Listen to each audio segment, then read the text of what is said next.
Hey gang, welcome back. You know, the last time we talked about salvation and what we believe, Coach in Circles, that Jesus is the way to heaven. And we looked at John 14:6 where he said, Jesus himself said, I am the way, the truth, the life.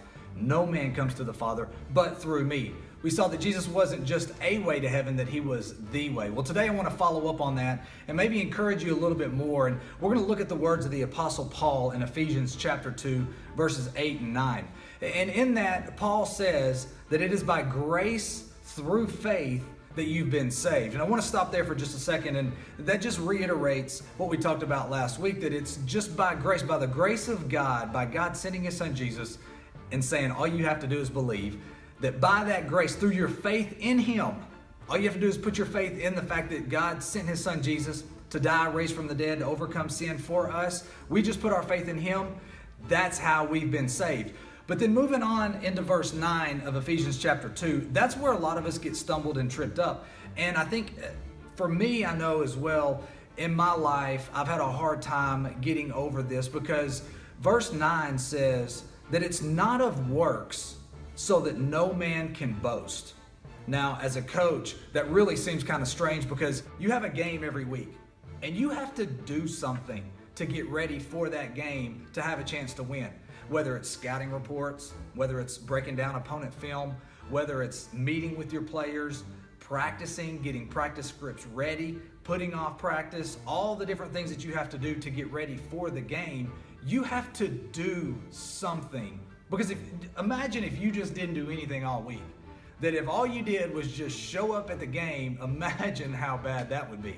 So it's hard for us to imagine that we don't have to do anything to earn favor with God. That all we have to do is believe, and that by grace, through our faith in Jesus, we're saved. That's what makes verse 9 so hard, is that it's not about you and me. It's not about what we do. We're used to doing something to get ready for whatever it is we need to get ready for, or there's a goal or a purpose or a plan. We have to do something to carry that out. God says, no, it's not about you. See, it's about my son Jesus. And so all you have to do is put your faith and trust in him.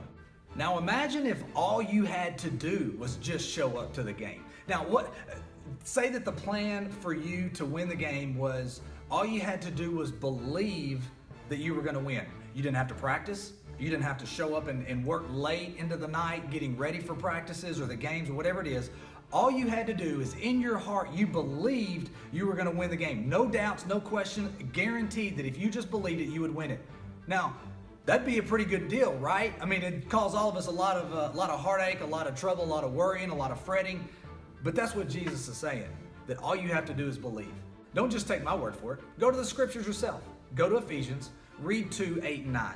See what it says and see if you don't have a little bit more confidence and feel a little bit better about the fact that it's not up to you, that it's simply up to Jesus and what he did on the cross and whether or not you put your faith in him. And when you do, your effectiveness for reaching others for him, that can explode once you understand that Jesus has already done the work and that all you have to do is believe and trust in him. If you haven't already, go like our Facebook page, share it with your friends, tag some coaches, help us spread the word. You can follow us on Twitter. You can also sign up on YouTube to subscribe. Anytime we release a video, you'll get a notification. Thanks for being here today. We hope to see you next time.